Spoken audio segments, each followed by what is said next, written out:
আসসালামু আলাইকুম। চলেন এই ঝড়ের ভিতরে মানে অনেক বেশি বাতাস হইতেছে, তার মধ্যে হচ্ছে গিয়ে আমি আম ছিঁড়বো।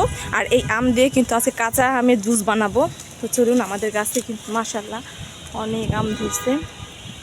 তো এর মধ্যে থেকে হচ্ছে আমি একটা বড় একটা আম ছিঁড়ে নিব আর কি।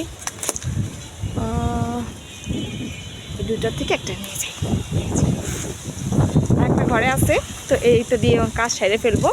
তো চলুন আর সঙ্গে তো থাকুন। আম ছিঁড়ে ঘরে চলে এসেছিলাম। তারপরে আমাদের ঘরে আরেকটা এই তো এখানে কিন্তু অনেক বড় বড় দুইটা আম আমি হচ্ছে ঘরে একটা ছিল আর একটা পেড়ে এনে আমি সুন্দর মতো সুলে প্রথমে ধুয়ে নিয়েছি, তারপরে আবার সুলে ধুয়ে এখন হচ্ছে দিয়ে দেবো ব্লেন্ডারে। তো ওই দেখেন মেহেদি না কিন্তু আমার সে পাশের থেকে সরে না, সে সব সময় আমি যে কাজে যাব তারও সেই কাজে দেখেন আম ধরছে। আমি কেটে কেটে রাখতেছি, সে একটা আম নিয়ে কামড় দিয়ে দেখিয়ে দেখলো কেমন কী জিনিস। তো যাই হোক, আমি প্রথমে আমগুলো ছোটো ছোটো করে কেটে নিব। আর ছোটো ছোটো করে কেটে নিলে ব্লেন্ডার করতেও সুবিধা হয় আর জুসটাও অনেক মিহি হয়, খেতে ভালো লাগে। তো এখানে দিয়ে দিয়েছি দুটো কাঁচামরিচ আর বাকি আমগুলা কেটে সুন্দর মতো কেটে দিয়েছি। দিয়ে এর মধ্যে দিয়ে দিলাম পরিমাণ মতো লবণ, স্বাদ মতো লবণ। আর এখানে দিয়ে দিব পরিমাণ মতো বিট লবণ।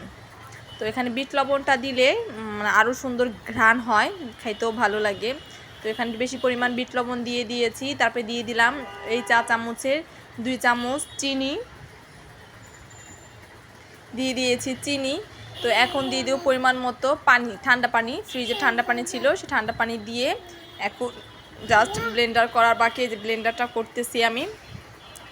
তো হয়ে গেল আমার আমের জুস। তো চলুন এখন পরিবেশন করে খেয়ে নিই। আর এই গরমে কিন্তু একমাত্র শান্তি হচ্ছে টক মানে, আর আমের দিনে কিন্তু আমের মানে জুস মাখানো খেতে কিন্তু অনেক অসাধারণ লাগে। তো এই তো এই দেখেন জুসটা অনেক সুন্দর হয়েছে মাশাআল্লাহ, খেতেও এত দারুণ হয়েছিল কি বলবো। তো অনেকের মধ্যে পুদিনা পাতা ধনিয়া পাতা দিতে পারেন, যদি আমাদের ছিল না ঘরে তাই দিই নেই। সবাই ভালো থাকবেন, আল্লাহ হাফিজ।